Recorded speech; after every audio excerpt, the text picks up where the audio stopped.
কি এটা তো ঘুমের ওষুধ। তাহলে কি মিষ্টি এই ওষুধ দিয়ে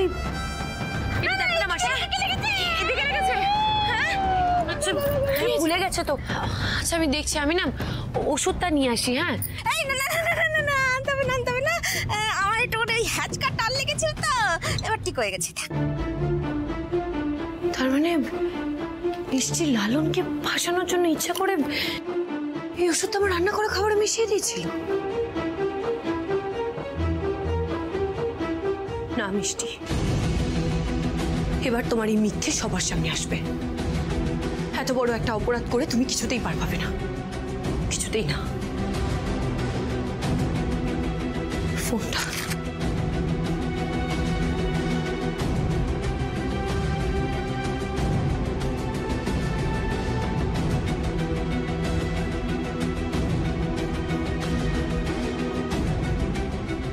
হ্যালো। হ্যালো, হ্যাঁ ডক্টর, আমি ডালি বলছি।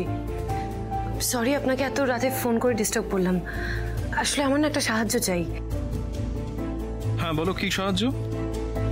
আপনাকে একবার ফুললোড়া গ্রামে আসতে হবে। ফুললোড়া গ্রামে? কিন্তু কেন? আসলে এখানে আচ্ছা বেশ, চলে আসবো। বেশ ঠিক আছে, তাহলে আপনি মাঝ রাস্তা অব্দি আসুন, বাকিটা আমি আপনাকে গিয়ে নিয়ে আসবো। বেশ, তাই করবো। রাখলাম তবে। রাখছি।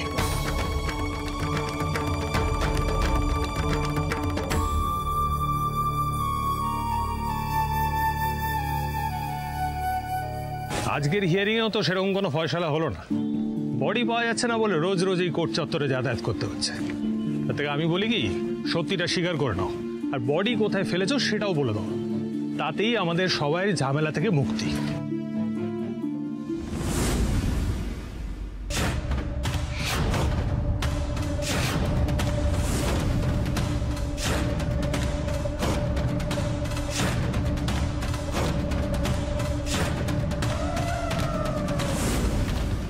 তুমি যাও, গাড়িটা নিয়ে এসো, আর আমি দেখছি।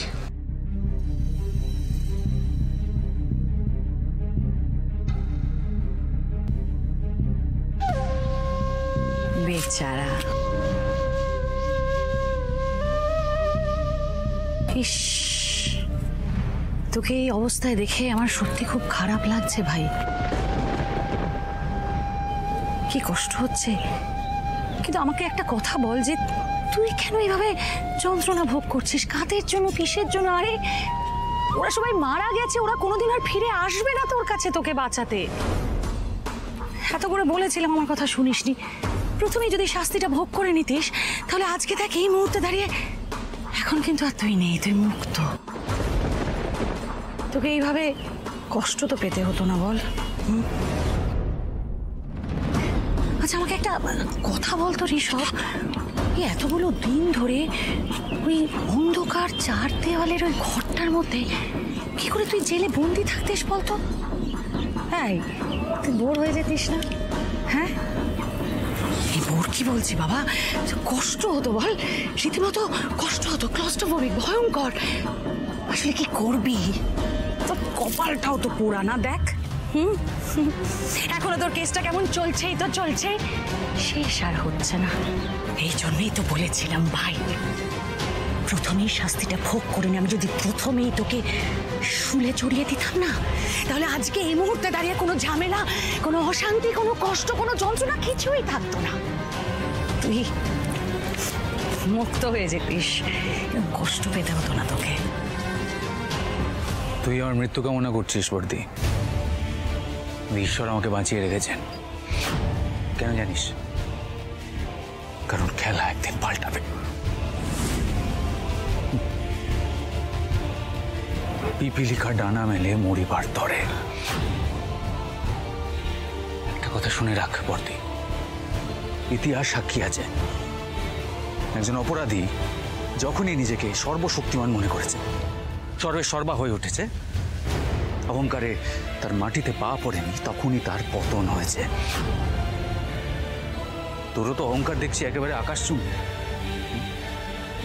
সুতরাং তোরও পতন হবে। আর এইবার যখন তোর পতন হবে, তুই আর উঠে দাঁড়াতে পারবি না। সেই ক্ষমতা তুই হারাবি বর্দি, বের দেখে নিস।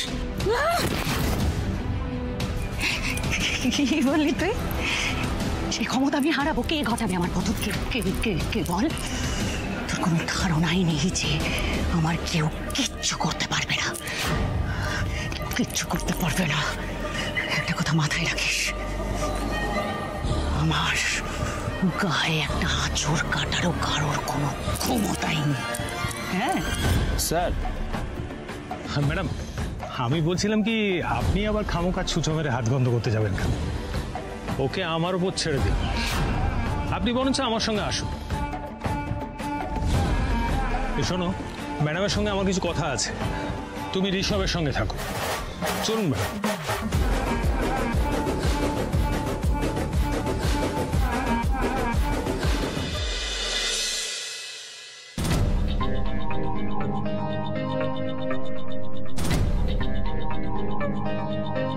ধুতি তো পড়া হয়ে গেল, নে ঝটপট এটা পড়ে লে। আজ কিন্তু দেরি করলে চলবে না। হ্যাঁ, কি হলো? তুই তো মন মরা হয়ে দাঁড়িয়ে আছিস কেন? হ্যাঁ, আরে মিষ্টি তো ভালো মেয়ে, সুন্দরী মেয়ে, সে তুই ওকে আগে ভোগ করে নিয়েছিস, সেটা কোনো ব্যাপার না। তোকে তো ভালোবাসে না? দেখবি, আমার মনে হয় তোরা দুজনে বিয়া করে খুব সুখী থাকবি। হ্যাঁ, লে পড়ে নেটা। লালন, ভেবেছিলাম মিষ্টির সঙ্গে তোর বিয়াটো আমি ধুমধাম করে দেব, আমার গায়ের লোককে এক সপ্তাহ ধরে ভুরি ভোজ করাবো। কিন্তু এক ঝটকায় পরিস্থিতিটা বদলে গেল। তুই মোর সব ইচ্ছা তোদের জল ঢেলে দিলি।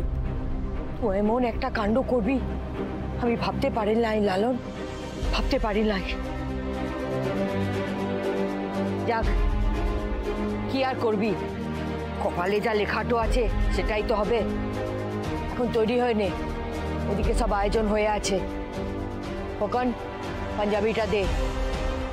চল দেখি ওদিকে কোনো কাজ বাকি আছে কিনা, দে ওকে। লে লালন, তাড়াতাড়ি পড়ে লে।